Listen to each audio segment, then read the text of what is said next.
వాళ్ళలో ఉన్న గొప్పతనం అర్థం కావాలి, అర్థం చెయ్యాలి.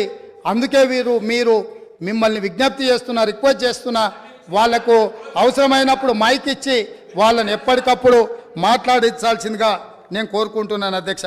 అదే విధంగా అధ్యక్ష, గవర్నర్ ప్రసంగము కాంగ్రెస్ పార్టీ మేనిఫెస్టో లాగానే ఉందని మరి పెద్దలు చాలా అనుభవజ్ఞులు కడియం శ్రీహరి గారు, వారి పట్ల నాకు గౌరవం ఉంది. ఎప్పుడైనా మీరు ఇంతకాలము మంత్రిగా ఉప ముఖ్యమంత్రిగా పనిచేసిండ్రు, ఏ గవర్నర్ గారి ప్రసంగమైనా మా ప్రభుత్వం యొక్క ప్రణాళిక, మా విధి విధానాలు, మా భవిష్యత్తు ఏదైతే ప్రణాళిక ఉన్నదో ఆ భవిష్యత్తు ప్రణాళికలనే మేము క్యాబినెట్లో చర్చించి మేము భవిష్యత్తులో ప్రజలకి ఏ విధంగా మేము మేలు చేయబోతున్నామో, ఈ ప్రజల బాగు కోసం, అభ్యున్నతి కోసం మేము చేపట్టబోయే చర్యలు ఏమున్నాయో గవర్నర్ ద్వారా మేము ప్రజలకు వివరించదలుచుకున్నాం. గవర్నర్ ప్రసంగం అంటే క్యాబినెట్ ఆమోదం పొందిన ప్రసంగం. కాబట్టి గవర్నర్ గారి ప్రసంగం బల్లగుద్ది చెప్తున్నా, మా కాంగ్రెస్ పార్టీ మేనిఫెస్టోనే గవర్నర్ గారి ప్రసంగంలో పెట్టినాం. అది మా బాధ్యత. అది అల్లా తప్పగా తయారు చేసింది కాదు. నిబద్ధతతోని నిక్కచ్చితంగా మేమందరం కూర్చొని, ఎవరో ఒక్కరు ఎక్కడనో కూర్చొని ఏదో రాసి ఏదో ఇచ్చి ఏదో చదివించే విధానం కాంగ్రెస్లో లేదు. సమిష్టి నాయకత్వం, సమిష్టి నిర్ణయాలు, సమిష్టిగా పరిపాలన జరుగుతుంది, సామాజిక న్యాయం జరుగుతుంది. అందుకే కాంగ్రెస్ పార్టీ స్పష్టంగా చెప్పింది, 6 గ్యారంటీలతో పాటు 7వ గ్యారంటీ ఇస్తున్నాం.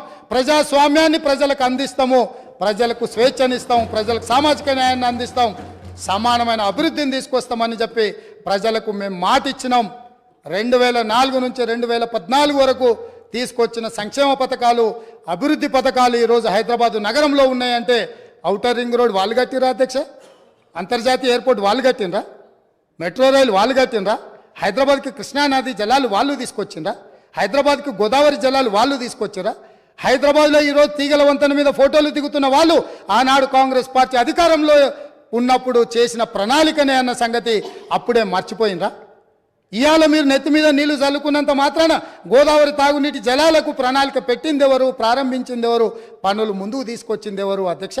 ప్రాణహిత చేవెళ్ల ప్రాజెక్టును ఆనాడు దేవేందర్ గౌడ్ గారు పాదయాత్ర చేసి తెలంగాణ ప్రజలకు ప్రాణహిత చేవెళ్ల ప్రాజెక్టు కావాలి అని అంటే ఒక తెలంగాణ బిడ్డగా దేవేందర్ గౌడ్ గారు కాంగ్రెస్ పార్టీ కాకపోయినా ఆనాటి కాంగ్రెస్ పార్టీ ఈ ప్రాజెక్టు ద్వారా 14 లక్షల ఎకరాలకు 38,400 కోట్ల రూపాయలతోటి నీళ్లు ఇవ్వాలని ఉక్కు సంకల్పంతో డాక్టర్ బాబాసాహెబ్ అంబేద్కర్ ప్రాణహిత చేవెళ్ల ప్రాజెక్టును ప్రారంభించారు. పెద్దలు వెంకటస్వామి గారి సూచనతోని ఆ పేరును పెట్టినరు. పనులు ప్రారంభించి చేవెళ్లలో అర్ధాంతరంగా ఆగిపోయిన పనులకు ఎవరు బాధ్యత తీసుకుంటారని నేను అడుగుతున్నా అధ్యక్ష.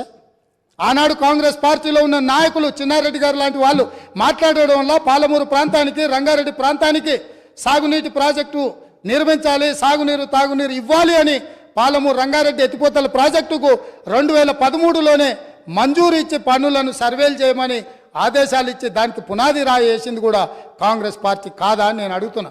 ఉమ్మడి రాష్ట్రంలో చివరి జీవో నెంబర్ 69 నారాయణపేట కొడంగల్ ఎత్తిపోతల పథకానికి 8.5 టీఎంసీలతో 1,500 కోట్ల రూపాయలతో 1,07,000 ఎకరాలకు సాగునీరు తాగునీరు ఆ ప్రాంతానికి అందించాలని ప్రాజెక్టు ఆమోదిస్తే నికర జలాల కేటాయింపుతోనే ఆనాడు గవర్నర్ గారు జీవో ఇస్తే ఆ జీవోను ఈనాటి వరకు తుంగలు తొక్కిపెట్టి నారాయణపేట కొడంగల్ ప్రాంతాన్ని ఎడారిగా మార్చింది వాళ్ళు కాదా?